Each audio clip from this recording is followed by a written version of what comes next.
I am the Tofu Golem. Please enjoy the video.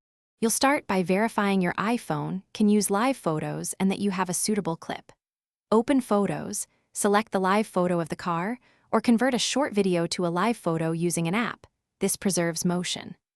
Once done, make sure low power mode is off so the lock screen animation runs. You should also crop and edit the live photo now. Adjust exposure or framing so the moving element stays centered when used as wallpaper. Now set that live photo as your lock screen wallpaper. Long press the lock screen to enter edit mode, tap the Add or Customize button, and pick Photos. Choose the live photo album, then the car live photo you prepared. Pinch to zoom and drag to frame the motion where you want it. Make sure the live photo tag is active. You'll see a small concentric circles icon. Tap Done to apply it only to the lock screen so your home screen stays static. Finish by testing the wallpaper.